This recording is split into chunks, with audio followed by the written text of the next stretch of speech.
On October 13, 2013, Kamen Rider Gaim aired its second episode. This episode is noteworthy for two reasons. The first is that Kamen Rider Gaim is the season that was airing when I first got into Kamen Rider. And the second is that there's a certain scene in this episode I want to talk about. In Kamen Rider Gaim, episode 2, there was a scene where Team Baron was performing, and a couple of Gaim fans were talking about how they missed Team Gaim. Kaito then stared down the fans, who backed off. One of those fans was portrayed by an actress who would later go on to join Idol College in October 2019 and become my favorite member less than a year later. And her name was Mikoto Yamada. Sometime in September 2021, it was announced that Mikoto Yamada would be graduating from Idol College on November 23, 2021. I was a bit sad, but it's normal for idols to graduate after a few years. But then something interesting happened. Around February, Mikoto Yamada teased an announcement, and that announcement happened to be around the same time as the cast reveal for Avataro Sentai Donbrothers.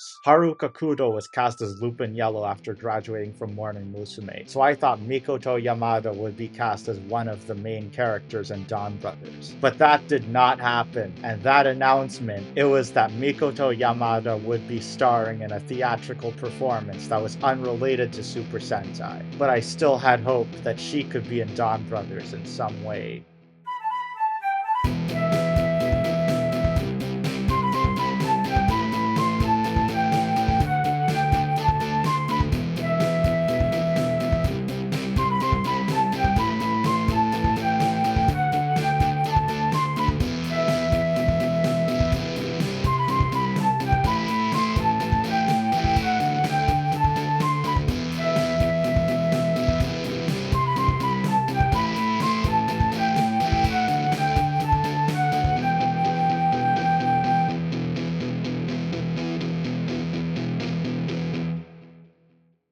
Hey guys, it is I, Kuroninja, and welcome to the Donbrothers Retrospective. To prepare for my 10-year anniversary, I wanted to review a series that was very influential to me, or the Kuroninja multiverse. And it was a choice between Shuriken Sentai Ninja, Kaito Sentai Lupin Ranger versus Keisatsu Sentai Pato Ranger, and Avataro Sentai Donbrothers. I let you decide what you wanted me to review, and most of you voted for Donbrothers. There will be a lot of spoilers, so I recommend you watch Donbrothers first before this video. And while you're watching it, don't worry about the destination. Just enjoy the ride and make sure to fasten your seatbelt.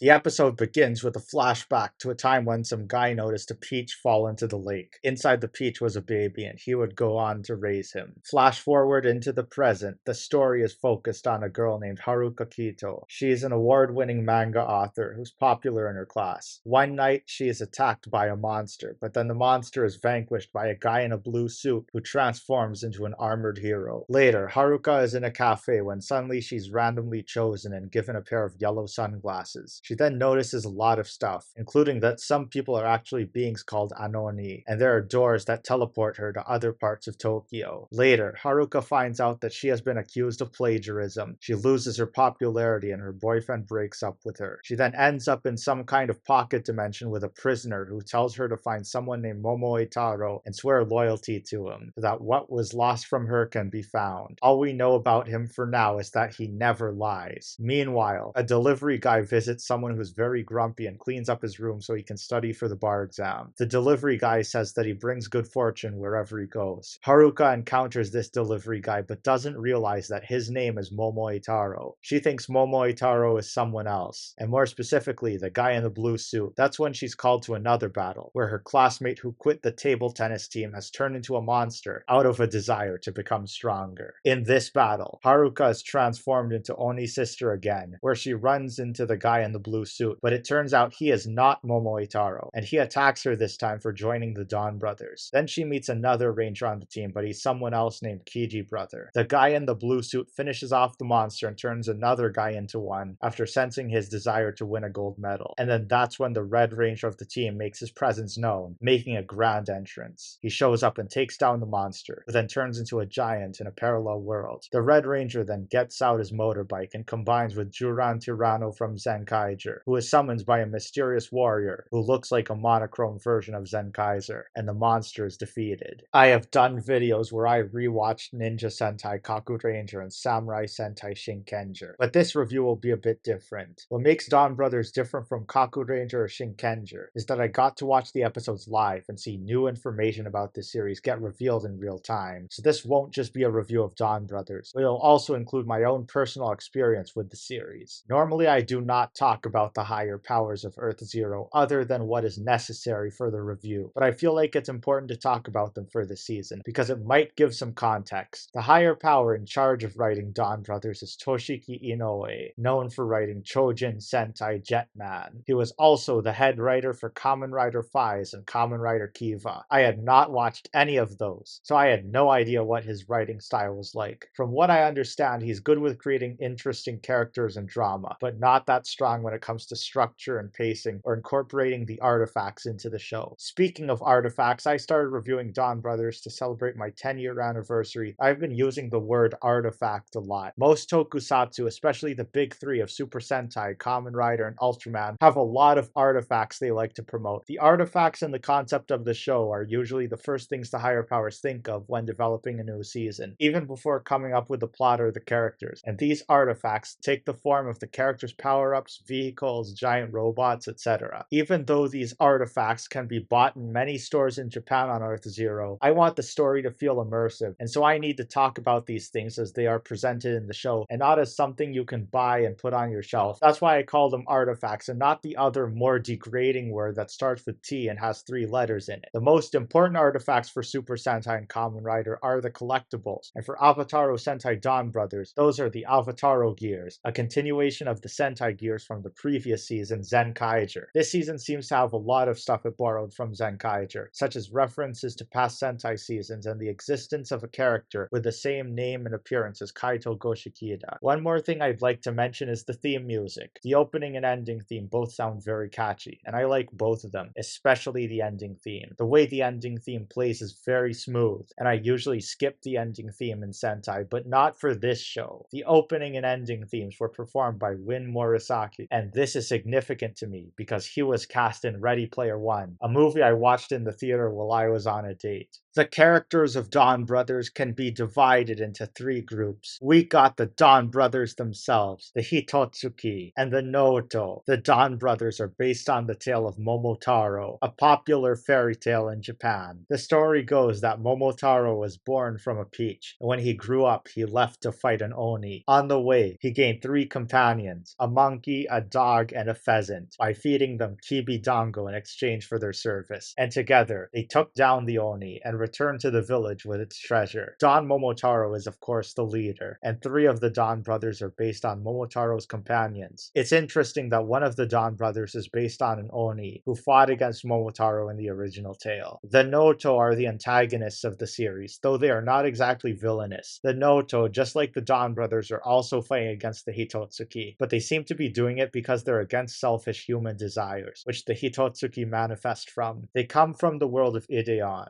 and we only know about 3 of them for now. Unlike the Dawn Brothers, when a Noto vanquishes a Hitotsuki, it doesn't bring them back to normal. It seemingly finishes the human inside of them off for good, which is not the best outcome. Lastly, we've got the Hitotsuki. They are the monsters of the week who fight against both the Dawn Brothers and the Noto. Many of the Hitotsuki are based on and named after a past season of Super Sentai, but there are a few who break this trend, such as the first 2 who appeared in episode 1. For example, Kishiryuki is named after Kishiryu Sentai Ryu Soldier, the 43rd season of Super Sentai. When a Hitotsuki gets defeated, there's a chance it becomes a Hitotsu King, a giant monster who exists in a parallel dimension, and that's when Don Momotaro has to take it down with his own giant robot, Don Zenkai-o. These three factions can be seen as representations of the ego, Saperigo, and ID, three concepts associated with the human mind in a theory developed by Sigmund Freud. The ID represents a person's impulses and desires, similar to the Hitotsuki. The Saperigo represents control and a search for perfection, similar to the Noto. The ego is a sense of realism that tries to bring balance between the ID and the Saperigo, similar to the Donbrothers. The thing with Donbrothers is that it doesn't introduce the characters all at once, so I'm not going to do that either. I will be talking about each of the characters one by one for the episode they are properly introduced. So Don Momotaro and Kiji brother will have to wait their turn, because episode 1 primarily focuses on Oni's sister. Haruka Kito is meant to be a stand-in for the audience, and thus the beginning of this series puts the spotlight mostly on her. As someone who doesn't like Red Rangers and thinks there are no good Red Rangers in Super Sentai, this should have made her one of my favorite characters in the series, but there were two complications. The first is that there were two actresses I already had in mind for the role of Oni's sister, and Kohaku Shida was neither of them. The second is that as the season goes on,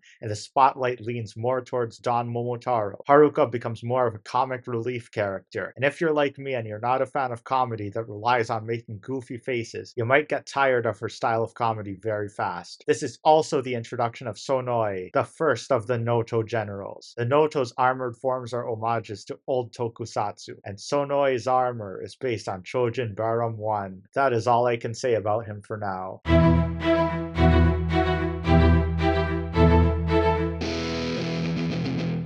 If I forgot to mention anything before reaching this part, there's a good reason for that. Donbrothers is such a fast-paced season with a lot of things going on at once, and I haven't even gotten into episode 2 yet. Anyway, in this episode, Haruka hasn't recovered from her plagiarism accusation, so she starts working at a cafe run by the guy who looks like Zen Kaiser from Kikai Sentai Zenkaiger. She still has to find Momoe Taro, but then Jin Momoe tells her the exact time and place he'll show up next. We also learned something new about Momoe Taro. Episode 1 already established honesty as one of his main character traits, and usually honesty is seen as a virtuous thing, but this episode shows that it can also be a disadvantage. Taro's co-workers take advantage of his honesty to win at rock, paper, scissors and take his lunch, but he also causes this episode's Hitotsuki to take control of his supervisor, a 68-year-old woman who wants to be younger. Haruka then faces off against the Hitotsuki and runs into Sonoe and a new Noto, Sonoza. She is then joined by Kiji brother and a new member of the Donbrothers, Inu brother. Together with Don Momotaro, they drive the Noto away and defeat the Hitotsuki. The Hitotsuki in this episode is Reshaki, based on Resha Sentai Tokyuger. Now after this episode, all the core Donbrothers have been introduced, even if their appearances were brief. Saruhara is a guy who has no money and instead does haikus, and Inuzuka is a wanted man, but he was framed for a crime he didn't commit. However, the one who gets the spotlight this time is Tsuyoshi Kijino, the Pink Ranger of the Donbrothers. He is the first male Pink Ranger in Super Sentai, and for a historic first, he is just an unassuming average salaryman. However, he does have one important character trait, his love for his wife, Miho Kijino. This is a very important part of the story, as you'll see later on. Now, Sonozo is introduced in this episode, and other than the fact that he's based off of a series called The Kagestar, there's nothing to say about him. He is my least favorite Noto in the series, but I don't hate him. I just don't think he's interesting enough for me. Kuroninja always wins. Nothing you can do about it. Together since January. Nothing you can do about it. This episode focuses on Haruka again as she gets a delivery from Momoe Taro. We learn that she has been living with her aunt, who is a detective, and right now she's searching for a thief known as Kurokuma, who has been stealing people's lights. Coincidentally, Taro works for Shirokuma and he delivers good fortune, which makes Kurokuma the opposite of Taro in some way. Haruka tags along with his delivery so she can find Momoe Taro, not knowing she has been with him all along. The two of them then find Kurokuma, who turns out to be controlled by the Hitotsuki known as Kaito-ki, who is based off of Kaito Sentai Lupin Ranger. And speaking of Lupin Ranger, this video could have been a Lupin Ranger versus Pato Ranger retrospective, but you wanted me to talk about Donbrothers for my 10-year anniversary. The Donbrothers fully appear, now with Saru brother, the Blue Ranger of the team. They are about to finish off Kaito-ki, but Don Momotaro's finisher is stopped by a new Noto, and the best Noto in the whole series. No, the best character in the whole series. Sononi. Sononi finishes off Kaitoki herself and traps him in some kind of prison dimension. The episode ends with Oni's sister swearing loyalty to Don Momotaro, but he attacks her and the rest of the Don brothers at the end. Now, the character that was introduced at the beginning of this episode was Shinichi Saruhara, who, as you guessed by his blue outfit, is Saru brother.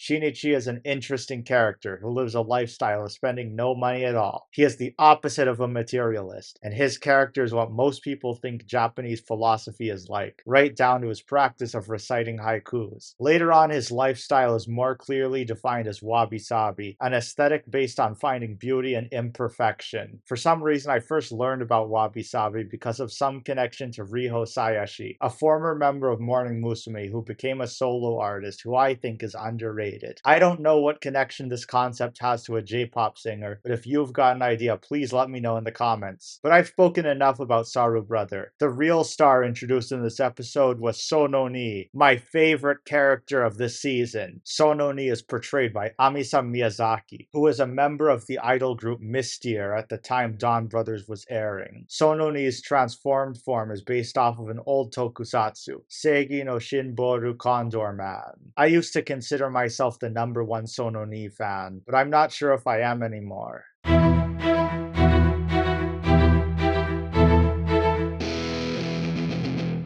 In this episode, Haruka tries to find out why Don Momotaro attacked her and the others after the fight against last episode's Hitotsuki. However, she doesn't get that many answers. Now, this episode doesn't focus as much on her as the previous ones did, but it does give us more insight into Tsuyoshi and Taro. We learn more stuff about Tsuyoshi in this episode, like where he works. It's revealed his workplace is a consulting agency, and right now he's helping a struggling onigiri shop stay in business. Taro also goes to help him because the delivery service he normally works at is closed. This episode mainly focuses on Taro being good at everything, how a lot of people don't like him for that, because it sounds like he's criticizing them and holding them up to a nearly impossible standard. However, he does end up improving the onigiri shop a lot. The owner then returns, but a Hitotsuki has found him from his desire to create an onigiri worth 100 points. This Hitotsuki is Choriki Ki, and he is based off of Choriki Sentai O Ranger, a season I have never watched. The Don brothers defeat the Hitotsuki and everything is restored. Now, if you're very familiar with me, you might be surprised that Don Momotaro is one of my favorite characters in this season. But why would I be a fan of a Red Ranger? Well, Don Momotaro may be a Red Ranger, but he's different from other Red Rangers. A lot of Red Rangers are presented as the paragons of what their team represents, but in the universe of Don Brothers, what most people consider virtues are what make Momoitaro unpopular with a lot of people. Another thing that helps is that the main focus is not on Taro, but his companions. It seems the higher powers wanted us to be introduced to the main protagonist from the perspective of the average person. And this had a positive side effect of Don Momotaro not stealing the spotlight most of the time, even though he'd be the kind of person who would do it if the higher powers let him. But Tsuyoshi didn't really stick out that much to me these first few episodes. Sure, he was the first male Pink Ranger in Super Sentai, and he's got a wife he loves very much, but he's just an average guy. I was not sure if something would happen that would make him more interesting. Another important thing that happens in this episode is that Haruka and Shinichi are now aware of each other being Don brothers, and they both know about Momoitaro too.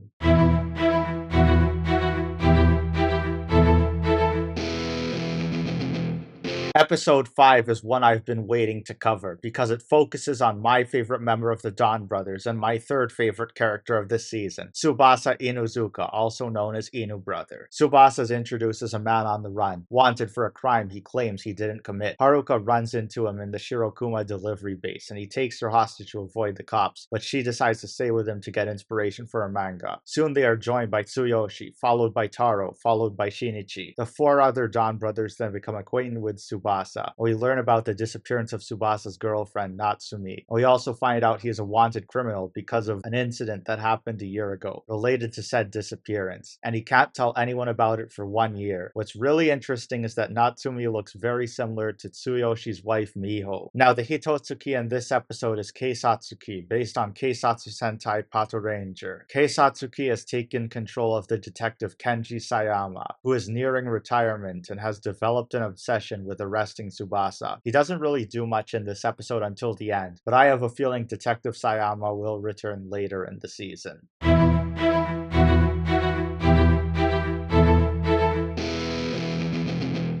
This episode focuses on Tsuyoshi, who has low self-esteem. But then one day, the admin who looks like Kaito suggests that he spends some of his points to make a wish come true. Tsuyoshi unknowingly uses these points, and the next day, he has a good day at work, which boosts his self-confidence. However, he suddenly starts acting more arrogant and rude, which causes Miho to get a heart attack. So Tsuyoshi has to take her to the hospital, and then he challenges Taro to a contest after acknowledging his strength. This culminates in a fight against the Hitotsuki of this episode, Dobutsuki, based on Dobutsu Sentai Zuojer, who has taken control of one of the nurses in the hospital, and Sonoza is also part of the fight. Now, this episode is important because it introduces the Kibi point system. The Kibi points are based on Kibi Dango, which Momotaro used to recruit his companions in the original tale. It appears that these points can be spent to grant the companions' wishes, but if one of them gets enough points, they can leave the Donbrothers. These points get used during important moments in the story, but it happens very rarely. I think they should have used them even more because there was a lot of story potential behind them. We also get more exposition about the Noto, the antagonists of Donbrothers. The reason why they're trying to destroy the Hitotsuki is because their strong desires will destroy their world if there's too many of them. Another thing about the Noto is that each of the generals are trying to get a better understanding of some concept in the human world. Sonoe wants to learn about art, Sonoza wants to learn about emotions, and Sononi wants to know what love is, just like that one song I listened to. The Noto can also sense when people's desires become strong enough to release a Hitotsuki by opening their mind's door. At least that's what I think is happening. I've mentioned before how I like this season because the Red Ranger isn't stealing the spotlight for himself like many other Red Rangers do. Despite the fact that Don Momotaro is clearly the center of the team, most of the episodes are focused on his companions instead. This reminded me of another season I've been rewatching, Samurai Sentai Shinkenger. Takeru Shiba is the Red Ranger in the center of attention in-universe, but because of his stoic attitude, much of the focus in the early episode was on his retainers, the other Shinkengers, and that's one thing I like about both Shinkenger and Donbrothers. There are no good Red Rangers in Super Sentai, but Momoe Taro and Takeru Shiba are almost there. But what makes Taro interesting is that he has layers to his character. Despite being good at everything, there's one thing he struggles with, and that is understanding true happiness. The end of episode 6 is a good example of that, where he beats Tsuyoshi in a lot of contests, but concedes defeat at the end because unlike Tsuyoshi, he could never make a woman smile like he has done for Miho. Taro does help people, and he became a delivery man to bring happiness, but that's only effective for bringing happiness in the short term. One thing I forgot to mention is Don Momotaro's alter form, where he leaves his body and becomes a small version of himself, and then he also gets power-ups based on previous Sentai seasons. I think it's cool, but there's not much else I can say about it.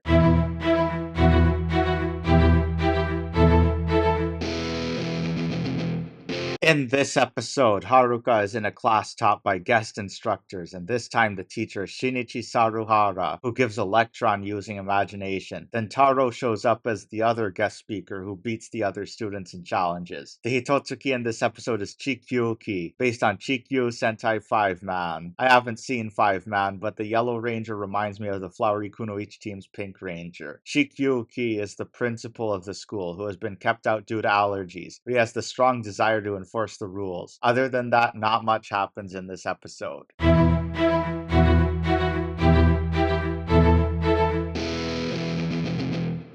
Tsuyoshi gets a lot of focus in this episode, which is very important for his and Tsubasa's storyline. In this episode, Tsubasa encounters Tsuyoshi after saving Sononi from the advances of Genba Breki, the Orange Ranger of a Sentai that doesn't exist until 2 years after this one. The two of them talk about their respective love interests and both realize they're very similar, so Tsuyoshi invites Tsubasa to his house so he can meet Miho, only for Tsuyoshi to find out she has been kidnapped by this episode's Hitotsuki, Mashinki. Machine Key is based off of Machine Sentai Kira Major, and the host is a sketch artist with the desire to find the perfect model for his drawings. The Don brothers take him on, but they are joined by Sonoi. Don Momotaro is about to finish off Machine Key, but then Kiji brother pushes him away and Sonoi lands the finishing blow, meaning the artist is trapped in a prison dimension. This episode reveals something important about Kiji brother. He will show no mercy to anyone who goes after Miho. This moment made Tsuyoshi a very interesting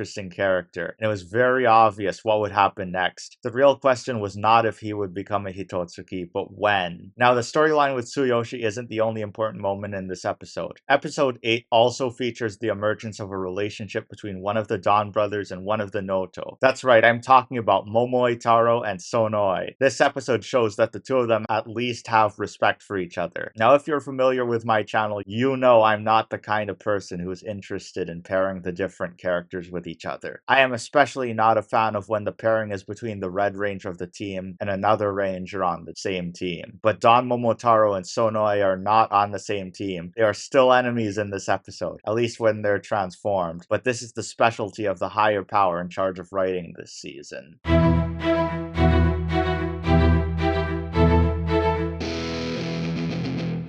Episode 9 starts with the introduction of the Hitotsuki of the week, Tokumeiki, based on Tokume Sentai Go Busters. Tokumeiki is formed from an old man who had the desire to play with his friends when he was still in elementary school, and the Hitotsuki challenges everyone to a game of red light, green light. The Don brothers are called to fight Tokumeiki, but Don Momotaro has become very weak, so Haruka and Shinichi have to make 300 pieces of Kibidango, which Momoitaro must finish to get his strength back. Haruka creates the Kibidango with the help of the cafe owner, but they weren't made properly, so she and Shinichi have to make them again. During the climax, Don Momotaro still has to finish the Kibidango, so the cafe owner, who looks like Kaito from Zenkaiger and has the same name as him, transforms into a monochrome version of Zenkaiser. Then it's revealed that Don Momotaro only ate 299 Kibidango, but Oni Sister's help counts as the 300th, and he gets his full power, which also unlocks a new form, Don Robotaro. With this new form, Don Momotaro defeats Tokumeiki. Now, that's not the only important thing that happens. Remember when I introduced the 3 factions? Well, guess what? There's a 4th group, the Juto, or Beast People. Sonoi finds out about them somehow and is scared of their future rival. Meanwhile, a tour bus including Detective Sayama is heading towards a forest. It passes through a tunnel and everyone is spirited away, but it's implied that the Juto were behind it. This is just a teaser, so I will talk more about the Juto when the time is right.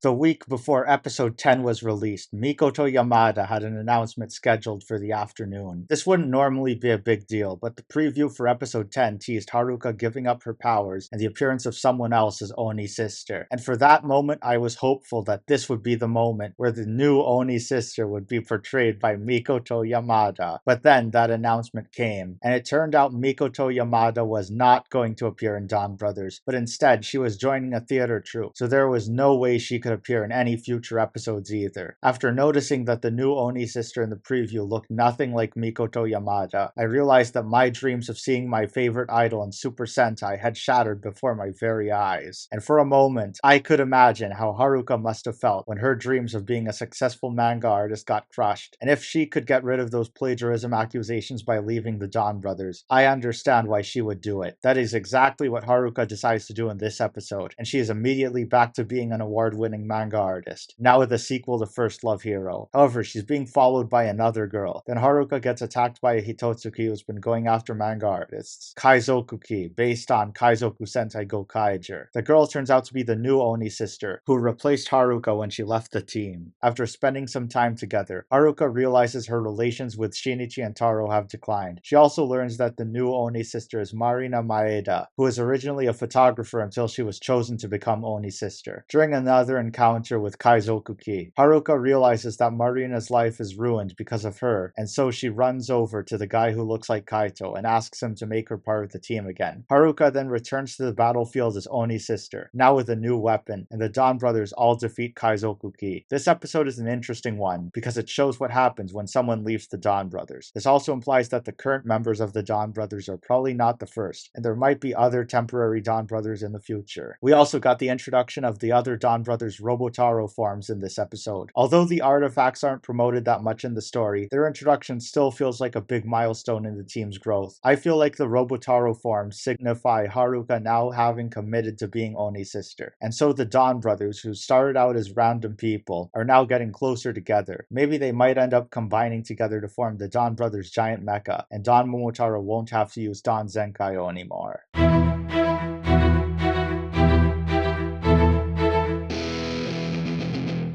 Episode 11 is very important, as it starts with an introduction to the Juto. It's revealed that Jin Momoe was made the Guardian, whose job is to prevent the Juto from crossing into Earth. The Juto also fold origami based on their type. There's 3 types of Juto. The first is Cat Juto, the second is Crane Juto, and the third are Penguin Juto. Tsubasa finds himself being chased by the Cat Juto, who copied Kenji Sayama, who shoves a cat origami down his throat. Tsubasa then goes over to Tsuyoshi's house to get help, but he suddenly becomes sick. Haruka and Shinichi are then sent by Taro to help Tsuyoshi try and cure Tsubasa's illness. Now, as this is happening, Taro is fighting against the Hitotsuki known as Shuriken Ki, based off of Shuriken Sentai Ninja. That season was very influential to the Kuroninja series, but I don't need to explain its significance. If you've watched this video long enough, you should already know it by now. Anyway, the host of this Hitotsuki is Minoru Ono, who became a Hitotsuki after Taro embarrassed him while he was demonstrating his skill in ninjutsu. During the fight, the other Dawn brothers step in and out to help Dawn Momotaro. Anyway, while the Dawn brothers are fighting Shuriken Ki, Oni's sister and Saru brother find out that Tsuyoshi Kijino is Kiji brother, and Kiji brother figures out their identities too. But there's also another plot twist where Miho returns to the house and removes the origami from Tsubasa. It's then revealed at the end that she was a Crane Juto this whole time, and I think everyone had an idea what happened to Natsumi. Episode 11 is one of my favorite episodes of Dawn Brothers, and it's where things start to pick up. Tsubasa's story arc is very interesting. With the revelation that Miho is a Crane Juto, it's obvious that he and Tsuyoshi are gonna get into conflict with each other in the future. As for Minoru Ono, he's an interesting character, but as a host for the Monster of the Week, I doubted he would return.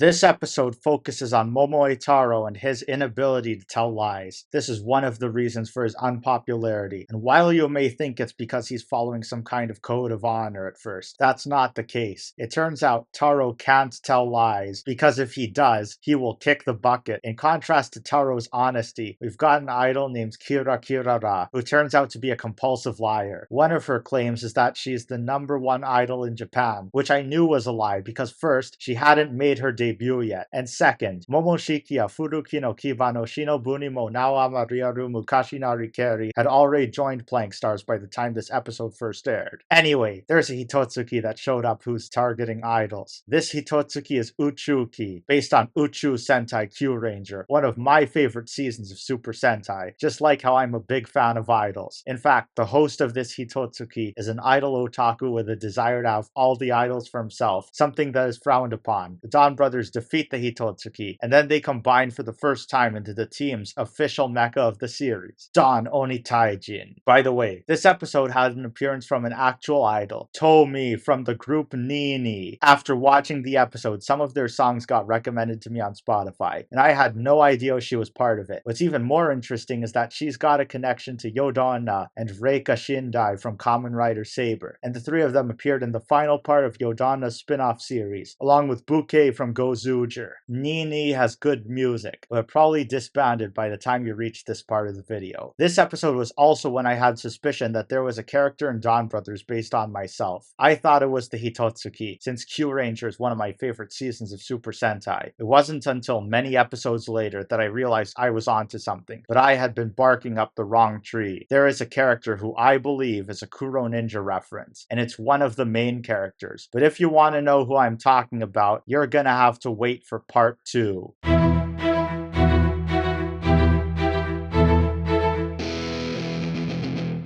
This episode starts with a Noto trio receiving a message from the Noto Council. Keep them in mind if you like, because they're not important. They reveal that Don Momotaro is the last survivor of the Don clan, who wanted the Noto to coexist with the humans, and almost caused the destruction of Ideon. The Noto are then given orders to destroy Don Momotaro. Later, Momoitaro is called upon to fight this episode's Hitotsuki, Zudenki, based on Zuden Sentai Kyoryuger, who has taken control of a woman who wants people to notice her. The other Don brothers take a while to join the fight, but Sonoe also shows up, and he and Taro realize each other's identities. However, in the end, the Don brothers defeat Zudenki in their Robotaro forms, and then finish the fight with Don Oni Taijin. Now, this episode is important because it provided a lot of exposition and furthered the story between Taro and Sonoe. This is also the episode where Taro introduces Sonoe to the food known as oden. It's interesting that Taro suggested trying oden in the summer, when most people prefer to eat it during the winter. I personally think this is a reference to the fact that Taro is a bit of an outcast, and because Taro is an outcast, that's probably why it was upsetting to find out that the other person he shared a strong bond with turned out to be his enemy. And this is where Taro's honesty comes into play. The past episodes have already shown how it causes problems for him, but Sonoe took advantage of this by asking Taro his weakness. It turns out that Don Momotaro loses his energy briefly after forming Don Oni Taijin, and Sonoe uses this fact to deliver a finishing blow at the end of this episode and send him to the Shadow Realm. And so, this episode ends with the defeat of Don Momotaro. This is not the end of Don Brothers, but it is the end of part 1 of the Don Brothers Retrospective. If you enjoyed, make sure to like, comment, and subscribe. And remember, I have nothing to do with Kuroninja.